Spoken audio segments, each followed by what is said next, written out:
Howdy ho, YTPC. I hope you're doing well. It's Easy Embers here in the office, and I thought today we would sit down together and enjoy a bowl of aged Purveyor Flake. This is by Bad Cat Tobacco, and I had the opportunity to meet the man, the myth, the legend himself, who blends these, and he names them after cats from around the world. I think this one is lovingly named Mufasa, I think. So we're going to try a little bit of the Purveyor Flake today. And I wanted to show you kind of what's in the flake, and he was kind enough to gift me with a couple of different samples. This is the first one, and enough of the sample to have 3 smaller bowls with it. So I've got some of it prepared here, but I also wanted to show you like just the flake kind that he creates here. And this is some that I haven't broken up, but you can see they're a little bit of a more chunkier sort of flake of the set. So they got some heft to them. And usually what I like to do with these is take a knife here, as you can kind of see to the side here, and I'm just basically going to cube cut this in a way. I kind of turn the flake on its side, and then I just kind of go at it from an angle here and create these little squares that I then rub out. So I mean, each person kind of does their own thing, but these flakes are a little bit on the heftier side, and I have absolutely no problem with that. And it allows me to do this kind of cube cutting sort of deal that I can rub out a lot easier. And that's it. That's all it took. But you can kind of see I've got them now in, I don't know if you can focus on those instead of my face. But yeah, they're kind of like little squares now that I have them cut up. It's kind of hard to see. I know, but they're little squares, and then I'm just going to rub that out and get to see all these colors. And there is a lot of color in these. That you've got a lot of darkness, you've got a lot of your mid-range, but there is occasionally a little sprite, a little spout. I don't know what the best word there is. A little speckle of very light colors added in. It's almost like a lemon Virginia or something like that in there. But that brings us to the topic of components. What is in this aged Purveyor Flake? Well, according to the blender, we have red Virginias, including some stoved Virginias, Bosma, which may be the presence of the yellowish sort of tobacco we have in here, and 2017 Belmont Perique. That's sort of the components that go into this. Now, I've already broken up some of them down here, and I'll kind of give you a chance to see some of the different colors, if it'll let me. But you can see occasionally, you got this really bright sort of color to it. The rest of it is more of a, what you'd imagine from a red Virginia, but then occasionally you get this like bright yellow color in there that you can see. But yeah, we're gonna try this. Now, this is my 3rd bowl of the Purveyor Flake. And I'm really thankful that I've gotten the opportunity to try these. And this is not the first Bad Cat tobacco blend that I've had. This is actually the 4th one for me. And I was very much impressed with some of his work from other areas. In particular, ones that, I've got another video on there where I'm quickly just sampling them. And I really need to go back and spend like more time, because I have spent more time with him now.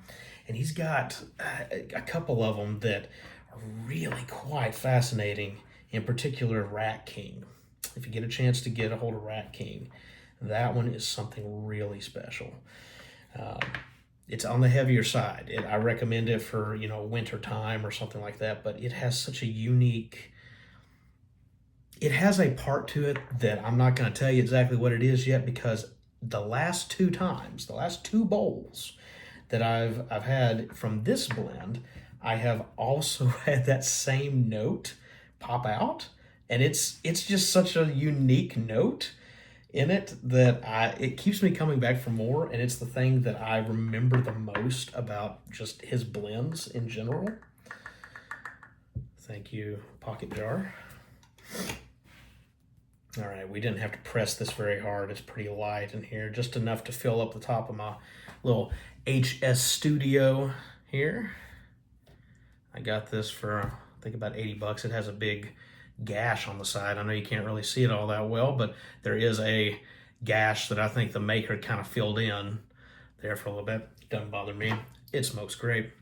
All right, initial toasting light here.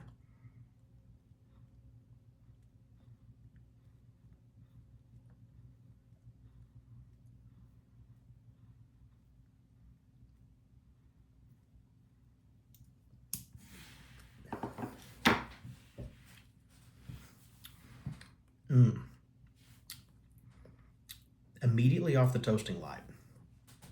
And it's proving true for the third time. The immediate taste, the immediate room aroma is almost, it might be slightly just a shade darker, but it is nearly note for note, spot for spot, this blend right here. St. James Flake. This is Samuel Gawith. Kindle Collection. It's note for note. I mean, it's so close. If it's not, I know it's not, probably isn't technically note for note, but I'm telling you, the initial like toasting light, whenever you first start it up, I've got my notes here in front of me. Go ahead and move them a little bit over here. I smoked this in 3 different types of bowl. One was this beautiful little Irish Dublin, and one was in my clay pipe, and now this one is in another Virginia pipe of mine, and it's just, it is St. James Flake at the beginning.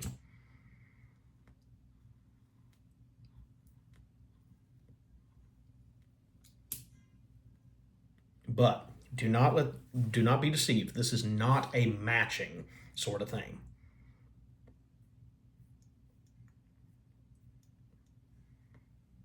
Because the blend in the last 2 bowls that I had, it changes rather quickly. And this one it's got quite a bit of complexity to it.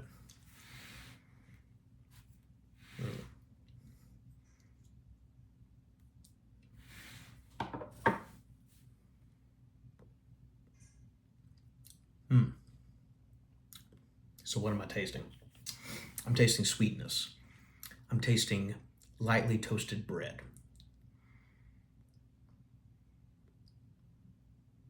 Sweetness like a light honey glaze on a yeast roll.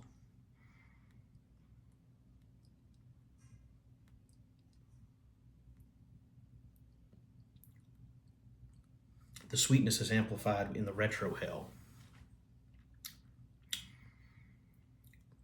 The yeast roll has been, it's a little overdone. It's a little overcooked. Cooked, baked, it's overbaked.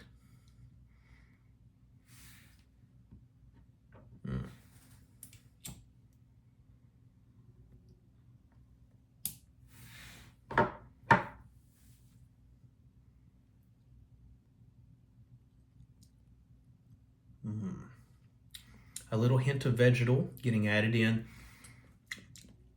It's probably the Basma. It wasn't in the initial hit, and now that we're done with the initial light, the blend is about to develop, and it changes quite a bit. In the first bowl and second bowl, whenever I went through this, I wrote down some notes.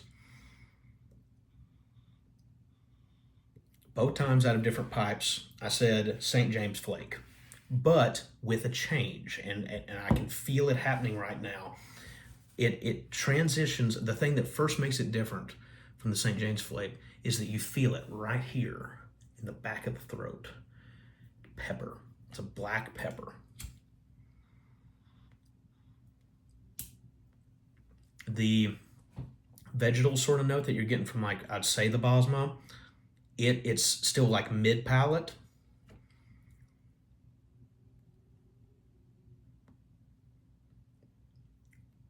Sweetness is through the nose and on the tip of the tongue, and then you get hit in the back of the throat with that pepper. It's not a crazy, don't get me wrong, it's not a crazy pepper, but that's the thing that makes this very different from St. James Flake. And I wrote notes down here. On the first one, I was like, oh my gosh, this is St. James Flake if I just simply added in a little bit of pepper. Oh. Get a visit from a dog.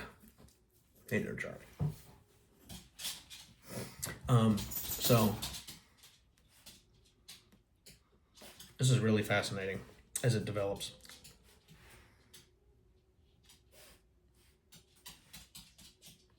All right, I'm going to go ahead and smoke through this, and then I'll come back with you in just a little bit because there is at least one very specific development I'm waiting to happen, and it has always happened about halfway through the bowl or into the bottom third. So I will come back with you whenever that happens. See you in a bit. Okay, we're about midway through the bowl, and the flavors are beginning to change. And I'm kind of excited about that because I like the change, and I've come to kind of predict it and expect it. So it's nice. Some thoughts here.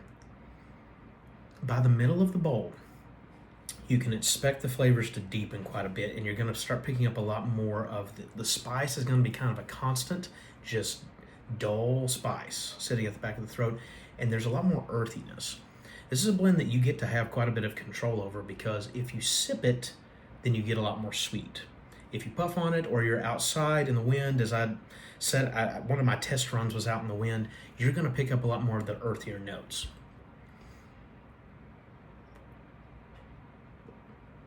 I've been kind of puffing away at him. And the sweetness persists despite it deepening, and you're getting more earthy notes to it.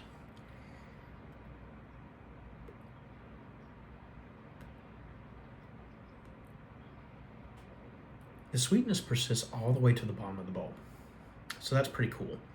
By the middle of the bowl, it's come up to a pretty solid, like, medium. It's not going to kick you in the face with power, but it's a solid medium blend by my guesstimation of just like strength overall. Nicotine wise, in my experience now, of course this third bowl may change my opinions entirely, but due to the other two bowls, I have to give it like a medium or a medium light, because I was smoking two really small bowls. I mean, these are tiny, tiny bowls right here. I can't get my finger down it. But they're tiny, tiny bowls, but I was able to smoke two tiny bowls almost back to back and not get woozy or lightheaded. And normally I can't do that with most blends. So the strength is a solid medium on this, but nicotine hit, I think we're talking about a medium light.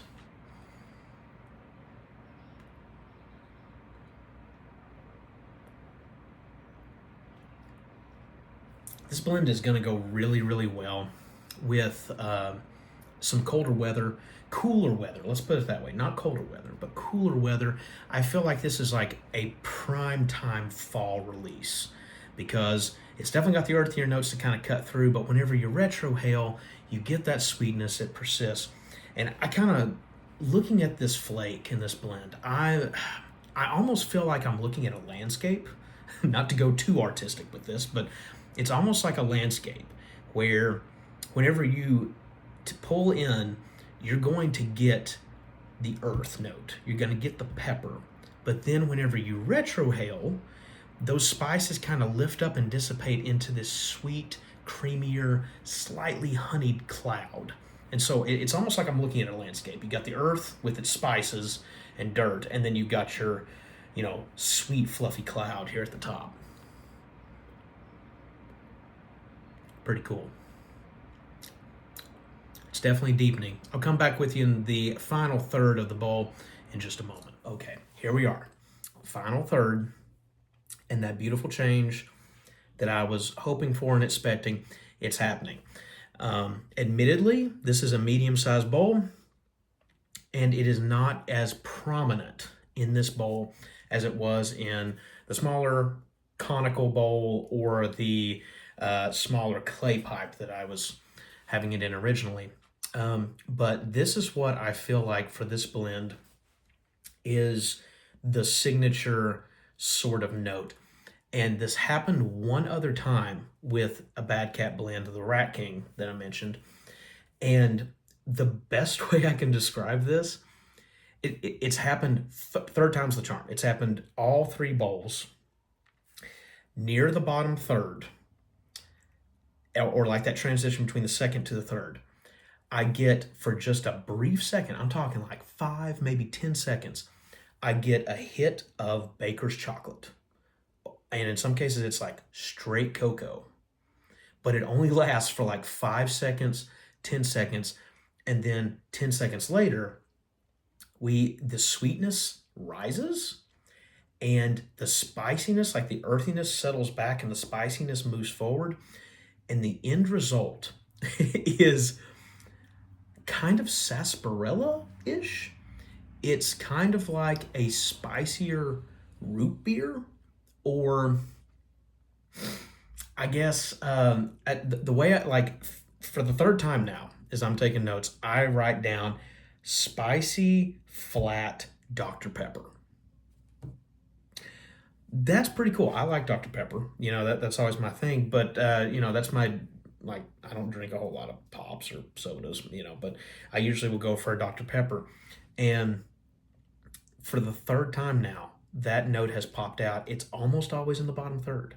Now, it's like a flat. It's not got like the true, you know, carbonation note to it. It's just the earthiness tones back, the sweetness pops up again, and that chocolate immediately disappears, and it just, that's the best way I know to describe it, is like a flat Dr. Pepper.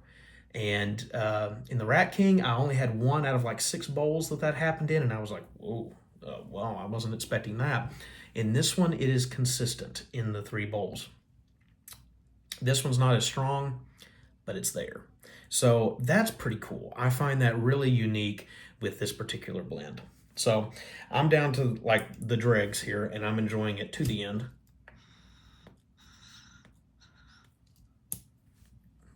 You can still pick out the vegetal. The sweetness persists all the way to the end. Oh yeah, I mean, I'm right at the bottom there. Okay, so overall, like I said, I like this blend. I like it quite a bit. It is more of a fall blend just because of the deeper body to it. The sweetness is going to be there all the way through. It does transition throughout the bowl, and I really like that little surprise at the end that's like Dr. Pepper, which I think is pretty cool. So all in all, 2 thumbs up on this blend. I find it very fascinating, and it's a good one. And I'm hoping that whenever he releases this, I can maybe pick up some more, because I know he hasn't released these yet, but I think he's got them made, and he's going to start releasing them pretty soon. So thank you for joining me on this little review here of aged Purveyor Flake, or I think he lovingly calls this Mufasa. And hope you found this enlightening. If any of you have an opportunity to get a chance to sample this blend, I say go for it. I have smoked this bowl on an empty stomach, and I could feel the nicotine, but it never got to the point where I'm like, oh, I need to take a break or anything like that. And like I said, I'm a low nicotine guy. So overall, I'm going to say medium low on this one. The spiciness and the vanilla sort of, and it's not like a strong, it's just like a natural creamy sweetness is still there, and it's persisting. This is cool. It's a cool flake. So thank you very much for watching. Hopefully, if you get a chance to sample some of it, do it. It's pretty cool. I've got 2 more samples from him that I have to try. There is this one, the Cheshire Plug, and it is, I need to look at the components, but it's going to have Kentucky. It's a Kentucky component to it. And then this is the one that first caught my eye whenever he started advertising it, and he cut this one off with a plug knife for me. I think it is a plug. It is Shere Khan, like the Jungle Book, and I think it is more of a, I want to say Virginia, but I'll need to take a closer look at it, or maybe it's more Oriental. I don't know. I need to take a look at it. But tell you what, in the comments, if you've enjoyed this review, I'm going to need to pick one of these to go with next. So feel free in the comments to leave a little thing if you want me to try Shere Khan next, or if you're more interested in the Cheshire Cat. And based on any reviews I get back, that will help me a great deal decide which one to do next. Thank you very much. I'll see you on the next one.